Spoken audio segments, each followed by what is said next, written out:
Transmitting from the Mojave Wilderness in Joshua Tree, California, now is the time for Desert Oracle Radio, the voice of the desert. Night has fallen on the desert, fallen on the Mojave. If you are visiting our part of the high desert, welcome. Welcome to Dirt Pile City.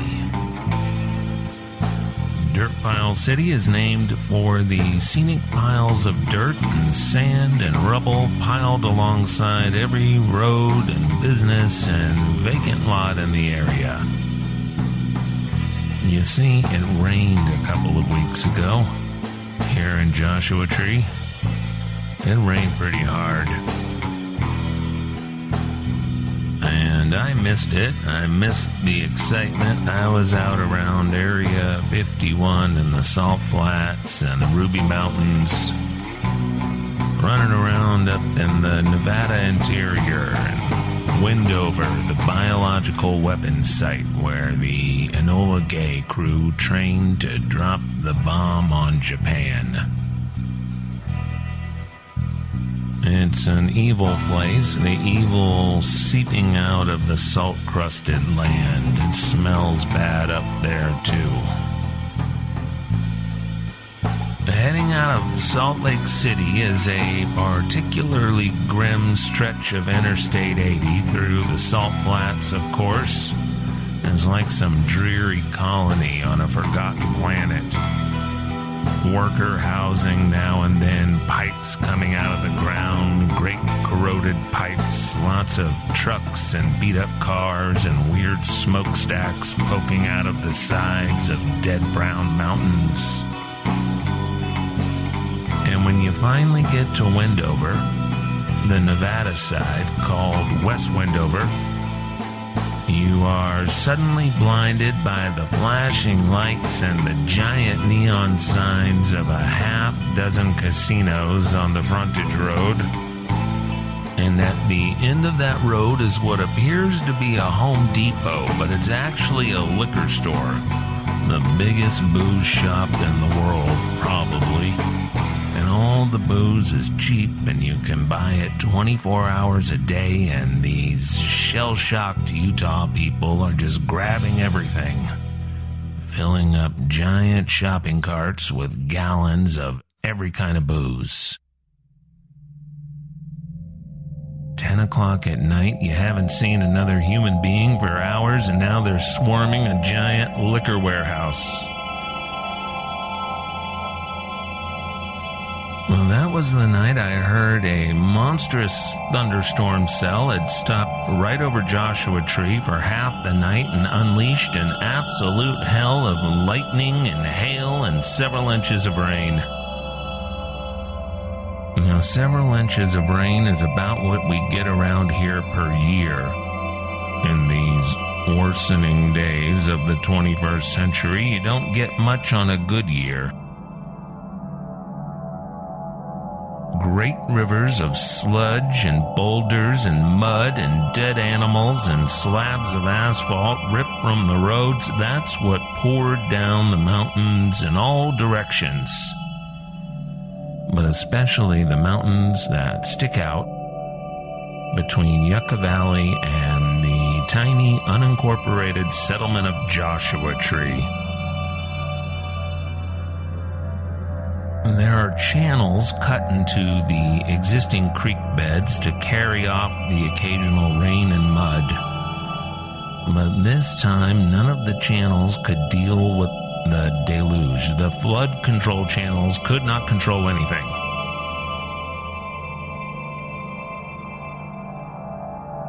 On a worn-out little two-lane road called Alta Loma, running parallel to Highway 62, but up the slope, uphill from the highway, one of those big channels spilled over the little road and it swept up a little car. A little red Volkswagen being driven home by somebody coming home from work on that wild and rainy night. Well, the car was lifted up like nothing, and then it floated down the channel, and it flipped over along the way. It was, as you see in the pictures in the newspaper, a convertible.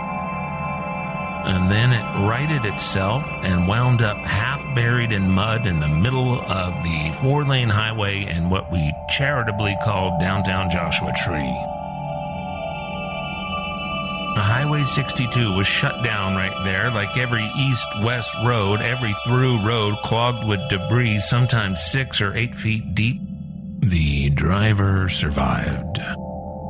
Luck was on her side that terrible night. Hundreds of houses were flooded. Hail the size of golf balls smashed glass and pelted cars and rooftops. And the lightning was nonstop for hours. Dogs whimpering in terror, children crying, great rivers of trash and boulders rolling down dirt roads and neighborhood streets. When I got back to town 2 days later, the highway had been cleared, but the wreckage was still raw and fresh. The bulldozers and earth movers are still at it all day, every day, 2 weeks later. The county poured piles of fill dirt up and down the ravaged roads, and some local yahoo had his own pile of dirt and felt compelled to stick a sign into the top of it, like the half-literate garage sale signs that litter every corner. But this one said, "Private Dirt." Referencing, of course, those famous Marine heroes from the base in 29 Palms, Private Dirt and Sergeant Sand. They both died in a mudslide in 1965, having wandered into the flow trying to retrieve a 6-pack of Coors. They got the Yellow Cross for that, not that they were around for the ceremony. The odd thing about it is that the beer was found just fine, washed up near their barracks. But nobody ever found the Marines. Nobody ever found anything but a sodden pack of Lucky Strikes, said to previously reside in Sergeant Sand's pocket, where he always kept his spare pack. The cellophane was still intact, and his young bride was so distraught that she ripped open the soft pack and smoked all of them, and fell over dead of a heart attack. Those had been the first and last cigarettes she ever smoked. When the Marines tried to notify her next of kin, they found she did not have any. Or I should say, they found no evidence that she had ever existed at all. No maiden name, no place of birth. No friends or family arrived to claim the corpse. People say that late at night, in monsoon season, if you stand up on Adobe Road by the base gate at around 3 a.m., you can still hear her coughing.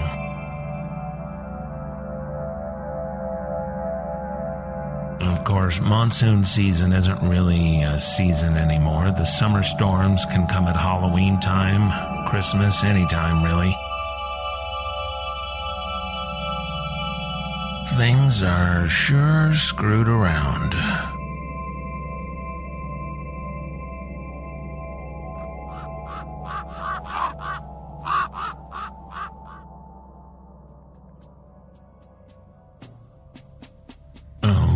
Time ago, you were standing on the side of the railroad tracks. It might have been the town of Mojave. It might have been a long ago vanished corner of Victorville or Hesperia. It was all open desert, at least it seemed like it. Open desert with the railroads and the highways cutting through. And here at this roadside junction was a motel and a liquor store. It was a special occasion, leaving the desert again. For good this time. For good this time, I swear to God, never again, never again. No more motels full of black widows and centipedes and weird people who live in the rooms out back. Doors open, arguments spilling forth. Old cars, one guy staggering out every 15 minutes or so to use a car's cigarette lighter. You almost want to donate the matchbook from your own room, but it's not that simple. The big freight trains were rumbling by every half hour or so, maybe every hour. You lose track of time standing up there on the berm, standing up there in the mud from the storm a week ago. It was an El Nino year. You lose track of time.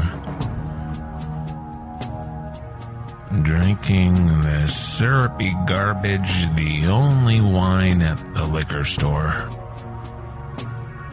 Way back then. Up and down the 3 aisles and no sign of wine, and then you ask the guy behind the counter and he grunts at you without looking up from the little television set that he's watching. Or he's watching a cop show of some kind. The sound distorted. Next to the beer, he says, and you go back there and sure enough, there's some cold screw-top wine.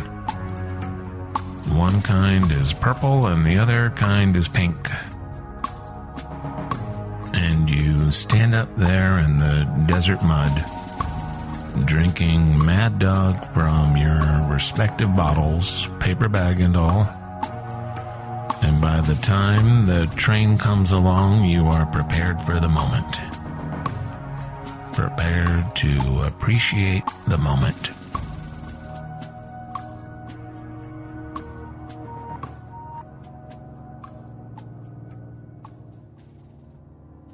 There is a mysterious cemetery in South Phoenix, mysterious because you could walk right by and not be aware that it was a cemetery at all.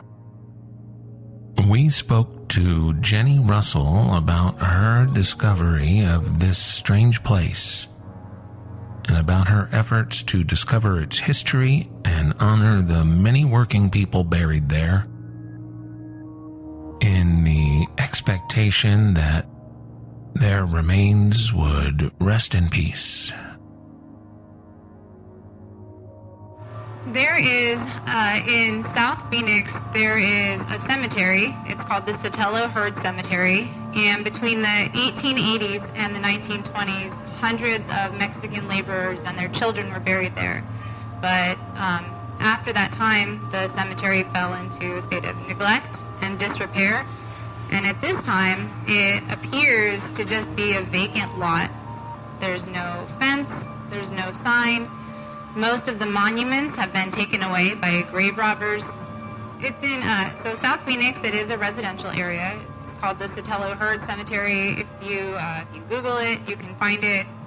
So it's a place that's listed on Google Maps, but if you drive there, you would just think it's a vacant lot, which are not uncommon in Phoenix. But if you know that it's a cemetery and you're walking around, it will start to come into focus that yes, this is a cemetery, there are graves here. For example, like you'll see mounds of pebbles, maybe fragments of headstones, pieces of monuments that were left there a long time ago, like ceramic monuments that has a little print of an angel's wing.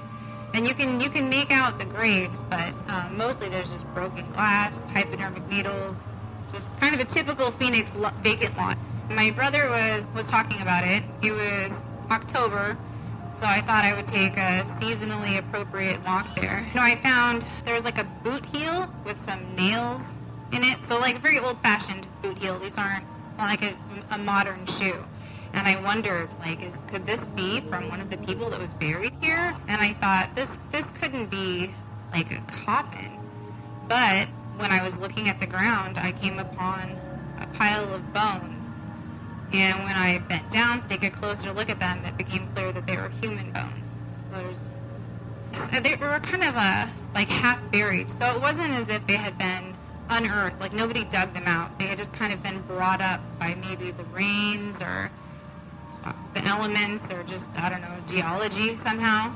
So I wasn't sure what to do about the bones. It seems weird to call the police and say, like, oh, I found bones. So I had to bounce it off a couple friends, and the consensus was, yeah, you have to call the police. Bones need to be in the ground. They're going to have to repatriate them and everything. So the police were called. They ended up treating it as potentially a homicide because it takes, scientists are the ones who age identify the bones and everything. A lot of different people came out, and the forensics people from ASU came out. There were like 20 different police officers. And the feeling that we had, like my brother, my husband, and I, was that, well, this is good. Like, I think they're going to put a fence around the property now. But we visited a couple of weeks later.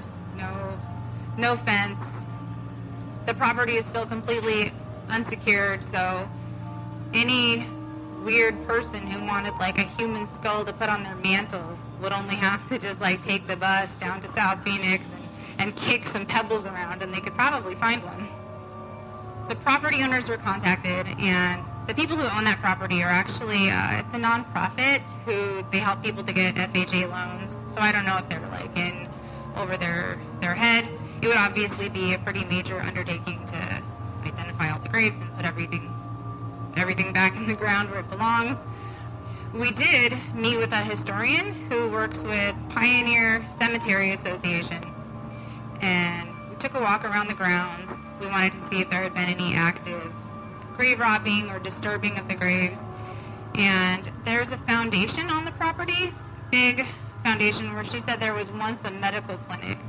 And she told us that rumor has it, in the dark days before Roe versus Wade, this medical clinic was actually an illegal abortion clinic.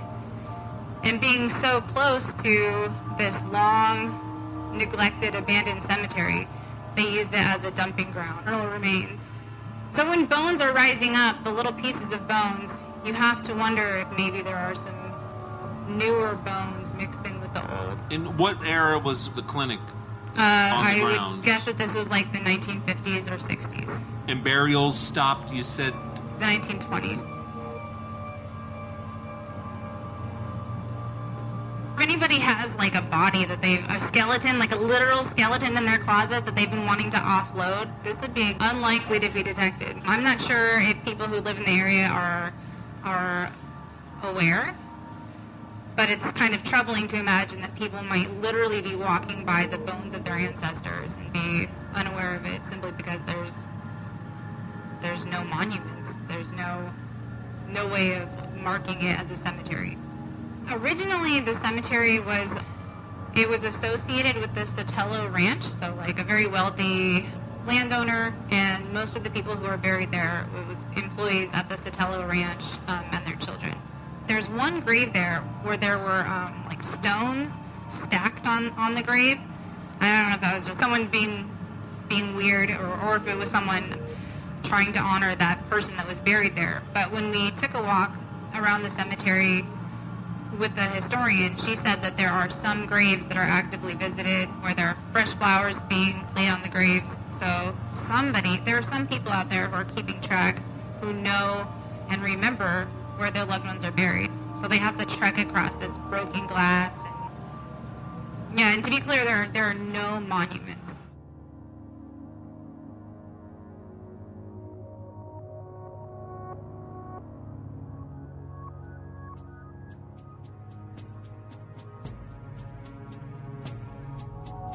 Let's open up The Desert Oracle Mailbag. Dear Desert Oracle, I was able to catch your show when you were here in Phoenix over the summer and had a wonderful time. I just wanted to let you know I found out today there is still a working science camp for school children to learn about the Sonoran Desert here in Maricopa County. Evidently, the 5th grade class of the elementary school my son will attend next year takes an overnight trip to the Desert Outdoor Center at Lake Pleasant each year. I attended elementary school in Mesa, and our 6th grade class went to science camp near Payson. Anyway, just wanted to drop a line and say keep up the good work. Tristan Jones. Hello, Tristan Jones, and thank you for the good note, and thanks for coming to the Valley Bar Show. Well, this is very good news. I went looking for the original camp several years ago. It had a lot to answer for, considering how my life turned out. And I was told by the people at the boat launch that the old camp had been drowned when the Lake Pleasant Reservoir was expanded in the early 1990s. I did not think to investigate whether a new science camp was built. Maybe it had not yet been constructed, I do not know. Looking at the satellite map view, the buildings seem to be fairly new and a bit fancier than the camp I attended. I remember a ramshackle but charming camp with several small dormitories scattered here and there. I hope your son has a great time there. I glanced at the school camp's information on the internet, and it looks like they still do the things I remember best. The dusk night desert hike, looking for ringtail cats and rattlesnakes and those little owls watching from the tops of the saguaros. And the campfire talks with the ranger and the marshmallows and all that. And hopefully Lake Pleasant will have some water in it then. That's always nice. After the reservoir was expanded, it took nearly 20 years for Lake Pleasant to fill up to its new capacity. Now here's one from Gary George. Good afternoon. Just wanted to let you know my son Sam and I completed our hike down the old government road from the place where the old road intersects Highway 95 to well beyond Government Hole. It wasn't easy, but it was very rewarding. 4 days of incredible beauty and stillness in the absence of other human beings. The most notable event. On our way climbing out of Paiute Gorge, we encountered 2 desert bighorn sheep, a ewe and a ram. They were so unused to seeing humans that they did not run. They just stood there, about 30 yards from us, and looked at us. That experience alone was worth the hike. Also, we walked during the new moon, so the night sky was filled with an incredible array of stars. Since I'm now 75, I may not make such a hike again. Gary J. George, author of Deep Desert Deception. Well, Gary, I'm glad you got out there, and hopefully you have many desert hikes to come. Now, there was a postcard in the P.O. Box, which, by the way, is P.O. Box 1735 in Joshua Tree. And unfortunately, it was damaged in the mail, so I cannot read the bottom half or the name of the sender. But it was from a long-haul truck driver who listens to the podcast of our radio show while driving up and down and all across the West. Elko and Boise and Tonopah and Gallup. I'm sorry I lost your name, but I sure appreciate you taking the program on the road with you.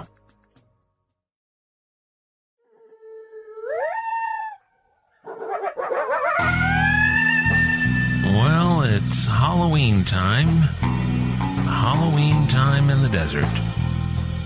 You can tell because all around the desert people have carved horrible little faces in the coyote melons.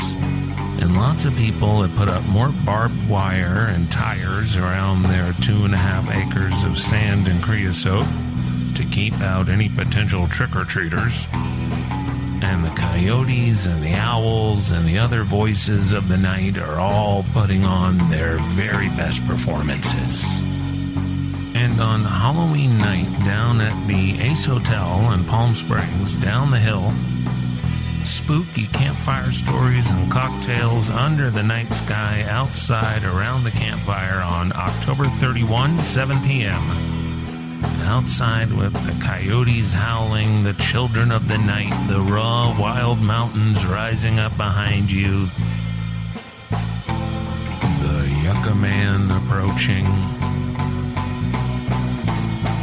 And afterwards, there will be seasonally appropriate DJ sets in the Amigo room. Dress up like a vampire or a werewolf, or if you are a vampire or a werewolf, drop your workaday disguise and show off the real you. It's your night.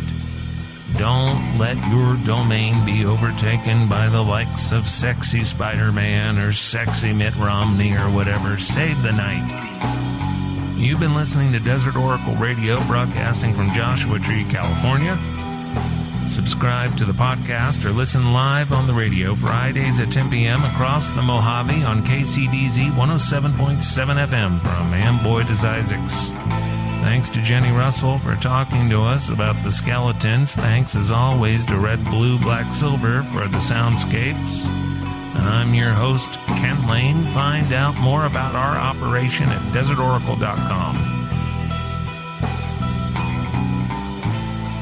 You can get Desert Oracle Radio on your local community radio station, too, because we are distributed worldwide by Public Radio Exchange, PRX. If you're in California's Central Valley, listen for us on KFCF FM 88.1 Pacifica Radio in Fresno. I do hope you have a good Halloween. Good night from the voice of the desert.